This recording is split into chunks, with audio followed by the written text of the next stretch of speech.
মসজিদের ভিতরে চেয়ারে বসে নামাজ পড়া যাবে কিনা? একদম যাবে না, একদম।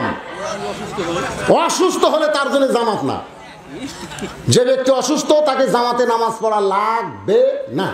কারণ যৌবন বয়সে যারা সরকারি চাকরি করে, বুড়া বয়সে সরকার কয় না তুই বুড়া হসু, তুই সিএল অফিসে, তাই কোনোদিনও কয় না।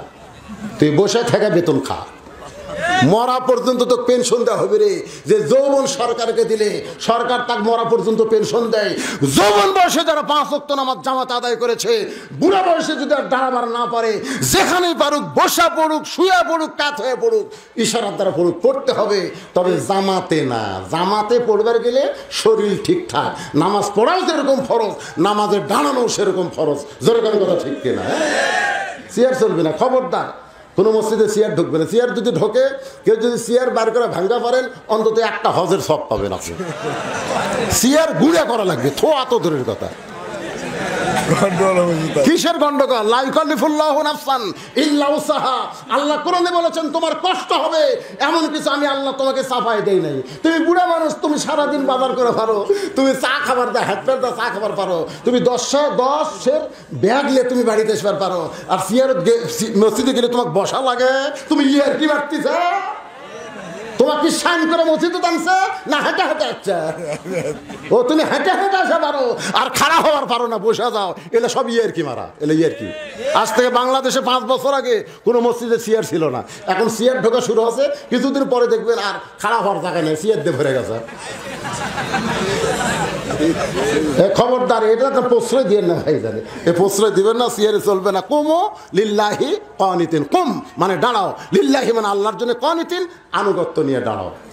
আর যদি চেয়ার আপনার লাগে, আপনি তাহলে বাড়িতে পড়বেন, জামাতে পড়বেন। এসে জামাত পড়া যেরকম ওয়াজিব, জামাত সোজা করাও সেরকম ওয়াজিব। তাহলে জামাত যখন কাতার যখন সোজা করবেন, নিয়ম হলো পায়ের গোড়ালির সঙ্গে গোড়ালি মিল করা লাগবে। আগালি মিল করলে হবে না, গোড়ালির সাথে গোড়ালি ঠেকায় মিল করতে হবে। আপনি যে চেয়ারে বসছে তার গোড়ালি কোথায়? তাহলে আপনি কিভাবে গোড়ালি ঠেকাবেন? তাহলে ওর জন্য তো একটা জায়গা ফাঁকা থাকলো, সামনে কাতার ফাঁকা তুই পিছনে কাতার যতই পুরা করেন জামাত মাকরু হবে। এই জন্য যদি কেউ চেয়ারে বসে নামাজ পড়বারই চায়, তাহলে আপনারা জায়গা দেবেন ভিতরে না বারান্দায়। লাশ চুক্তি শেষ। কি আছে ভাই জানি দেখি চেয়ার চলবে না, এক কথা চেয়ার শেষ।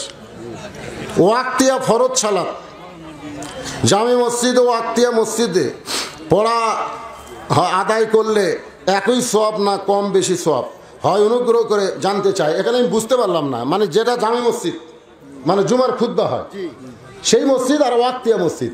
মসজিদ হলেই হলো। আপনার বাড়ির পাশে যদি মসজিদ থাকে, আপনি সেটা ড্যাঙ্গায় আর একটা যাবেন, এটা ঠিক না।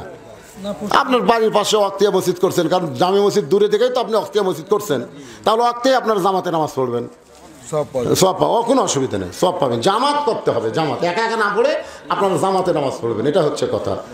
জামাতে নামাজ পড়ার বহু গুণ, তার মধ্যে 1 নম্বর গুণ হলো আমরা সবাই মুসলমান ভাই ভাই, সাদা কালো ধনী গরিব আমাদের মধ্যে কোনো ভেদাভেদ নাই। দেখবেন চেয়ারম্যানের কাছে একটা সাধারণ লোক না আছে, এসপির কাছে চৌকিদার খাড়া হয়ে কাতার সোজা করতেছে না? যদি এসপি 4 আঙ্গুল সামনে যায়, চৌকিদারি বলতে স্যার স্যার লাইনত আসুন স্যার, আমার দেখে আপনার পছন্দ হচ্ছে না। আলহামদুলিল্লাহ, এই জন্য জামাতে নামাজ পড়েন, 5 ওয়াক্ত নামাজ জামাত আদায় পড়বেন। যাক আলহামদুলিল্লাহ।